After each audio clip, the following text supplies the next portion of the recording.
À l'ère 2024 de l'intelligence artificielle et de la digitalisation du business en ligne, beaucoup de personnes ont pour objectif d'aller chercher les 10 000 € par mois. Et quand on voit l'explosion de tous les différents business en ligne pour aller de 0 à 5 000, de 10 000 à 50 000, de 50 000 à 100 000 et de 100 000 à des millions par mois, dans une niche qui répond à un potentiel et à un besoin profond, c'est tout à fait possible avec les business que nous avons aujourd'hui. Mais il y a une différence entre vouloir aller chercher les 10K et pouvoir aller les chercher. Mais en plus de vouloir aller chercher les 10K, tout le monde peut aller chercher les 10 000 € par mois. Mais quand tu poses la question à une personne qui veut se lancer, elle te répond toujours la même chose. Attends un peu, il faut que je trouve la bonne idée. Et c'est une grosse erreur. Il y a une phrase qui dit « steal like an artist », c'est-à-dire voler comme un artiste. Quand on prend l'exemple de Wes, préparateur physique pour footballeur qu'on accompagne avec mon frère Alex au travers du coaching 2.0. Il n'a pas voulu réinventer la roue, il a seulement suivi Natural Evolution, mon entreprise de coaching pour footballeurs. On lui a montré le tunnel, on lui a permis de dupliquer, on a lancé les mêmes publicités avec les mêmes scripts de relance et de pub. Et derrière, il a tous nos process d'accompagnement et de vente. Et aujourd'hui, Wes dépasse largement les 10 000 € par mois de chiffre d'affaires. Ou encore Valentin, un cas similaire à Wes, préparateur physique pour footballeur qui était en physique. On a digitalisé son activité avec un accompagnement qui dépasse les 500 € par joueur. Et aujourd'hui, il gagne plus de 10 000 € par mois. Et il a fait exactement la même chose. Il n'a pas cherché à révolutionner un marché, il a pris ce qui marchait et il l'a fait à sa façon avec les bons outils. Mais la chose qui bloque le plus, c'est la niche. Dans cette vidéo, on va voir ensemble via ChatGPT comment trouver sa niche par rapport à tes compétences, par rapport à ce que tu kiffes, mais aussi, n'oublie pas, il faut aller où est l'argent. Première chose, pour ChatGPT, on va lui donner un contexte. Et j'ai volontairement mis un contexte très large car c'est ce que font la plupart des coachs pour trouver leur niche. Ils mettent qu'ils ont entre 18 et 30 ans et qu'ils souhaitent se reconvertir ou se lancer dans le coaching sportif sans forcément décrire leur passé et leurs compétences et ce qu'ils aimeraient faire sur le marché. C'est pour ça que les 10 niches proposées par ChatGPT sont beaucoup trop larges. Et le premier réflexe va être de dire je veux les niches qui cartonnent pour gagner le plus d'argent. Mais qui dit niche qui cartonne, dit niche où c'est complètement saturé. On a par exemple entraînement à domicile sans équipement, yoga en ligne, programme de perte de poids, entraînement en musculation, coaching nutritionnel et j'en passe. Là, on est clairement sur un marché saturé. Et là, on arrive au script numéro 2 qui est le deuxième point. Il faut donner un script à ChatGPT qui doit le mettre dans le contexte par rapport à ton passé et tes compétences. Exemple, donne-moi 10 titres de niche pour un coach sportif de 18-30 ans, passionné de musculation et ancien coureur de 100 mètres. Et si tu es par exemple ancien footballeur, rugbyman, tennisman ou peu importe, tu dois décrire ta personnalité, ton passé et ce que tu veux faire. Comme ça, ChatGPT va te donner 10 niches et dans ton storytelling et dans ta réciprocité que tu vas donner sur tes différents réseaux sociaux, c'est hyper important. Pourquoi les gens vont acheter chez toi? Il y a différents niveaux de confiance. La première confiance, c'est la réciprocité de ce que tu dégages par rapport à ton passé et tes compétences. Deuxième chose, par rapport à la valeur de tes compétences et des conseils que tu donnes à travers ton contenu. Et troisième chose, sont les résultats, que ce soit sur ton corps, surtout au travers de tes records personnels, par exemple en marathon, semi-marathon ou en culturisme, ou au travers de tes clients. Et instinctivement, une personne va se dire, il a des résultats, donc il est compétent,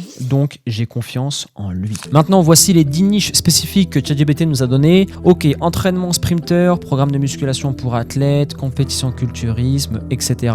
Ok, c'est pas mal. Là, on commence à cibler, mais on est encore trop large. Là, il y a encore beaucoup trop de concurrence, c'est pas assez spécifique. Le prospect, quand tu vas lui parler, ou le viewer, quand tu vas lui parler au travers de ta vidéo, de ton contenu, il n'y aura pas une réciprocité assez forte, ok? Ils doivent vraiment te voir comme un neurochirurgien et pas comme le médecin généraliste où tout le monde va le voir. Donc là, j'ai dit à ChatGPT, pour chaque niche, sois plus spécifique pour éviter la concurrence. Et là, on commence à avoir vraiment des promesses et des niches spécifiques très intéressantes. On a la première, entraînement de sprinter pour les athlètes universitaires. Ça peut être intéressant. Programme de musculation pour les jeunes athlètes, compétition de culturisme naturel. Là, on a programme de musculation pour les femmes post-partum. Ça, c'est très intéressant. Entraînement circuit haute intensité pour les professionnels occupés. Coaching préparation physique football américain pour les lycéens. Tu vois, à chaque fois, c'est la cible et soit derrière, on rajoute une tranche d'âge ou une spécificité. J'ai un exemple pour toi. J'aime les skinny fat âgés de 18 à 30 ans, perdre du gras et à prendre du muscle en 90 jours. Là, on répond à un besoin spécifique, à une personne spécifique et après, tu peux rajouter grâce à la méthode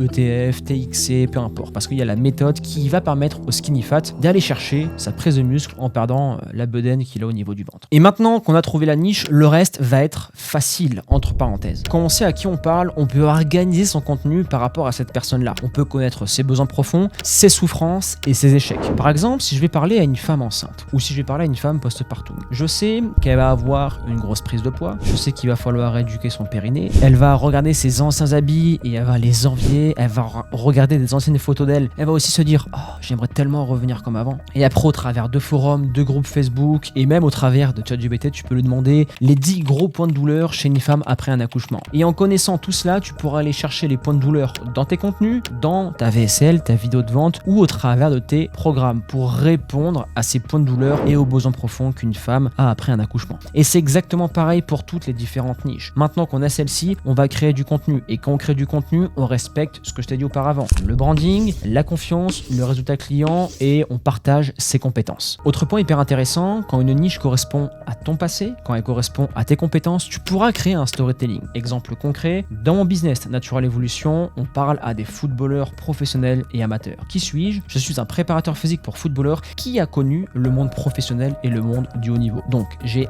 des anecdotes, j'ai de la crédibilité et je crée énormément de réciprocité avec mon audience. Par exemple, je peux leur dire, vous savez, quand vous allez rentrer sur le terrain, 5 minutes avant, vous avez les ballonnements au niveau du ventre, vous avez cette petite boule de stress. Je peux les remettre dans un contexte, je peux leur raconter une anecdote que moi aussi j'ai vécue et comment j'ai pu y répondre et comment eux aussi peuvent y répondre au travers de mon expérience et maintenant de mes conseils de préparateur physique pour footballeurs. Et n'oublie pas, quand tu as choisi ta niche avec une petite audience, on l'a vu dans la vidéo précédente, influenceur vs coach 2.0, il faut avoir une petite audience, vendre entre 500 et 1000 euros, parler à des personnes spécifiques. Pourquoi? Parce que tu seras la personne la plus compétente et la personne en qui ils auront le plus confiance pour répondre à leurs problèmes. Si demain on a un problème au niveau du cerveau, on ne va pas aller voir un médecin en cardiologie ni un médecin généraliste. On va aller voir un médecin spécifié dans ce domaine-là parce que s'il se rate, ça fait mal et on a des risques de mourir. C'est exactement pareil pour la niche que tu vas aller chercher. Il y a un grand besoin profond et si la personne n'est pas avec toi, elle risque de passer à côté de l'opportunité de sa vie. Exemple concret, Adrien Méret. C'est un coach qu'on accompagne avec Alex au travail du coaching 2.0. Il aide les futurs pompiers à préparer leurs épreuves. Lui-même qui est pompier, une niche parfaite, il y a un besoin profond et il y a de la réciprocité. Si la personne ne paie pas entre 700 et 1000 euros la préparation sur 3 mois avec Adrien, elle a de grandes chances de passer à côté de son rêve qui est de devenir pompier. Besoin profond, réciprocité et accompagnement qui correspond parfaitement à la niche.